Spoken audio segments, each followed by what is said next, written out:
என்னையா இது ஹெவனுக்குள்ளாடி போகிறது மாதிரி இருக்குது. இப்படி ஒரு ப்ளசன்ட் ஃபீல் நான் எங்கேயுமே ஃபீல் பண்ணதில்லை. டெக்கரேஷன் வேறு லெவலில் இருந்தது. யார் டெக்கரேஷன் பண்ணது அப்படின்னு விசாரித்தப்போ V2 ஈவெண்ட்ஸ் நம்ம விக்னேஷ் அண்ணா தான் பண்ணியிருந்தாங்க. நிஜமாவே வேறு லெவலில் இருந்ததுங்க. இந்த கேக்கை செட் பண்ணுறதுக்காக நம்ம தையல் மூடு தான் போயிருந்தோம். ரேஷ்மா அக்கா தான் ஆர்டர் தந்திருந்தாங்க. 3 kg பட்டர் ஸ்காட்சில் பண்ணியிருந்தோம். பேபியோட ட்ரெஸ் ரெட் கலர். ஆனால் நம்ம கேக்கில் ரெட் கலர் கொடுக்கும்போது கை எல்லாமே ரெட் கலரில் ஆகிரும். அதனால கேக்கை வந்து லைட் கலரில் கொடுத்துட்டு ஃபாட்ஸ் பால்ஸ் வந்து ரெட் கலரில் வச்சுருந்தோம்.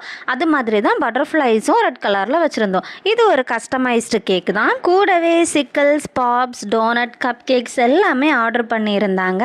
சூப்பராக எல்லாத்தையுமே வந்து செட் பண்ணிட்டோம். நம்மக்கிட்ட கேக் ஆர்டர் ப்ளேஸ் பண்ணும்போதே சொல்லிடுவோம் ஸ்டாண்ட் வந்து எப்படி எப்படி வைக்கணும் அப்படின்னு. இந்த ஈவெண்ட்லேயுமே வந்து நமக்கு அங்கே போகிறதுக்கு முன்னாடியே வந்து சொல்லியிருந்தாங்க. ஸோ அதுக்கேற்ற மாதிரி நம்ம ஸ்டாண்டும் ரெடி பண்ணிட்டு போயிருந்தோம். அப்படி சூப்பராக எல்லாத்தையுமே வந்து செட் பண்ணிட்டு பார்த்தப்போ ஒன்று மட்டும் மிஸ் ஆகிற மாதிரி இருந்தது. மார்ஷ்மெல்லோ வைக்கல. ஸோ அதையுமே சூப்பராக செட் பண்ணிட்டோம். லாஸ்ட்டாக நம்மளோட கேக் வந்து இப்படி தான் இருந்தது. எப்படி இருக்குது அப்படிங்கிறத சொல்லிட்டு போங்க. எனக்கு ரொம்ப பிடிச்சிது. கேக்கெல்லாம் செட் பண்ணி முடிஞ்சதுமே க்யூட்டாக கேக் கட்டிங்கும் நடந்துச்சு. நம்ம வெனியூ செட்டப் போகிறப்ப எல்லாமே வந்து கஸ்டமர் வந்து சாப்பிடுங்க அப்படின்னு கம்பல் பண்ணும்போது அதை வந்து தள்ளி விட முடியல. ஸோ சாப்பிட்டுட்டு ஹாப்பியாக வீட்டுக்கும் கிளம்பிட்டோம்.